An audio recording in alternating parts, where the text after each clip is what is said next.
मार्क्सवादी communist party ने पूरे देश भर में मई के आखिरी पखवाड़े में जन अभियान चलाने का फैसला किया है और राज्य के स्तर के ऊपर हमने इस जन अभियान के दौरान चंदा अभियान भी लोगों से करने का निर्णय किया है। दरअसल भाजपा की दिल्ली में केंद्र के स्तर के ऊपर और राज्य में सरकारों को बने हुए 3 साल मोदी सरकार को, 2-2.5 साल खट्टर सरकार को हुए। आम जनता को इन सरकारों के बारे में जो अनुभव हुआ है वो इस तरह का है, जैसे कंपनियां अपने माल बेचने के लिए प्रचार कुछ करती होती हैं और आम आदमी जो उसका इस्तेमाल करता है कुछ और मिलता है। सत्ता में आने से पहले जिस तरह के वायदे मोदी सरकार ने किए थे, भाजपा ने किए थे, विदेशों में जमा काला धन लेकर के आएंगे, रोजगार प्रत्येक नौजवान नौजवानों के लिए हर साल 2 करोड़ रोजगार देंगे, खेती संकट से उभारने के लिए किसानों की आत्महत्या ना हो इसके लिए स्वामीनाथन आयोग के मुताबिक लागत से 1.5 गुना फसल के भाव देंगे, वगैरह वगैरह। इन तमाम पक्षों के ऊपर आज अगर देखा जाए तो जनता के साथ एक छलावा किया गया है, इसके बिल्कुल विपरीत आचरण है।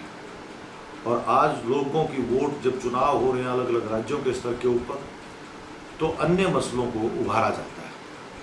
वो सांप्रदायिक जातिगत ध्रुवीकरण के आधार के ऊपर अन्य राष्ट्रवाद के मुद्दों को उछाल करके लोगों की भावनाओं को के साथ खिलवाड़ किया जा रहा है और जो उनके वास्तविक जो मसले हैं उनके ऊपर सरकार चर्चा नहीं करना चाहती। आज इस आधार के ऊपर हमारी पार्टी ने निर्णय लिया है कि लोगों के बीच में इन वास्तविकता को लेकर के जाए और इस वजह से इस आधार के ऊपर अगर आप देखें इन 3 सालों के अंदर मोदी सरकार का जो आचरण था उसके मुताबिक जो उन्होंने किसानों से वादा किया था कि हम 1.5 गुना लागत से ज़्यादा फसल के भाव देंगे स्वामीनाथन आयोग के मुताबिक, उसको लागू करने से पूरी तरह से सरकार मुकर चुकी है। उसने सुप्रीम कोर्ट में एफिडेविट दे दिया है और ना सिर्फ इतना, राज्यों को लेटर जारी किए कि कोई भी राज्य सरकार न्यूनतम समर्थन मूल्य से ज़्यादा अगर कोई बोनस भी देगी तो उसका सरकार एफसीआई नहीं खरीदेगी, उसको दंडित किया जाएगा। यानी कि एक तरह से जो राज्य सरकारें पहले अगर अपने अपने राज्यों की स्थिति के मुताबिक कुछ बोनस दे भी देते थे उनको भी रोका गया है और जो न्यूनतम समर्थन मूल्य तय भी किया जाता है सरकार के द्वारा जो कि लाभकारी नहीं भी होता है उसको भी सरकार खरीद नहीं रही है। राज्य में हमारे अपने लगातार फसलों के साथ ये हो रहा है, चाहे वो कपास का हो चाहे वो धान का हो। अभी इसी रबी फसल के अंदर सरसों का 3700 रुपये न्यूनतम समर्थन मूल्य सरकार ने तय किया, लेकिन सरकारी खरीद की इतनी शर्तें लगा दी गई जिसको पूरा करना असंभव था।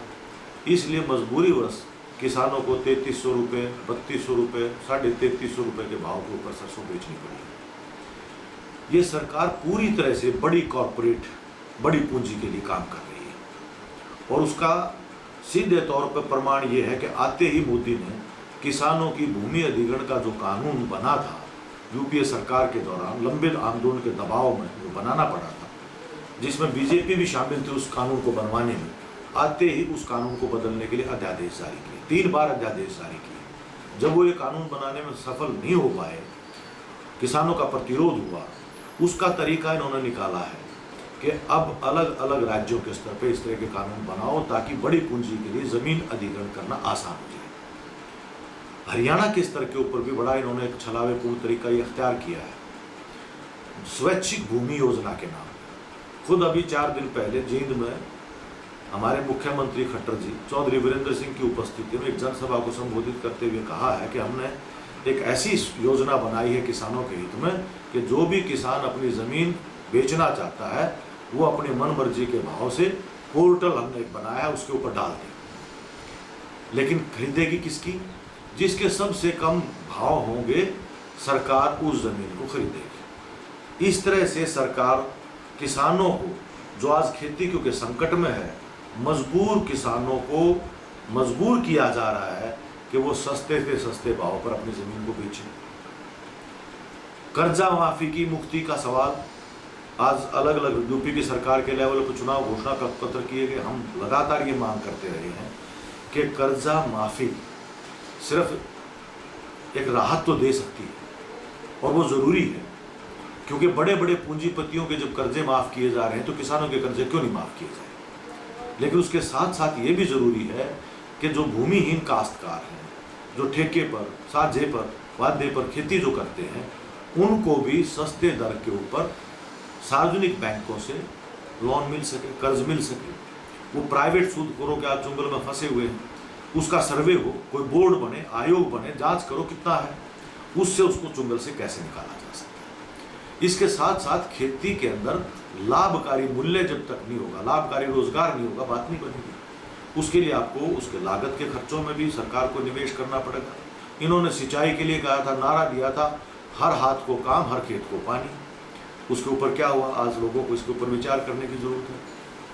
तो खेती आज चौपट है। अलग अलग फसलें, चाहे आलू हो, प्याज हो, टमाटर हो, या चाहे लकड़ी का उत्पादन करने वाले सफ़ेदे वगैरह के हरियाणा के अंदर जो किसान करते हैं, आज सब के सब वो इतनी बुरी तरह से पिटाई हुई है कि उसकी लागत भी उनको, किसानों को नहीं मिल रही है। लाभकारी मूल्य की बात छोड़ दीजिए।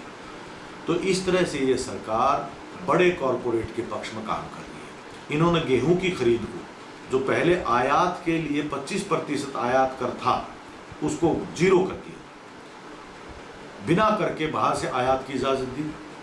और इस तरह से पूरे देश के स्तर के ऊपर बड़े बड़े जो साहूकार हैं, व्यापारी हैं, जो उनको फ़ायदा पहुंचाया जा रहा है। इनको किसानों की चिंता नहीं है। दाल के भाव, मोजाम्बिक में तो जाके प्रधानमंत्री उनको हिंदुस्तान के न्यूनतम समर्थन मूल्य से ज़्यादा, बल्कि उसके वाहन के ऊपर भी खर्चा होगा, उसको भी जोड़ करके दे दिया गया है।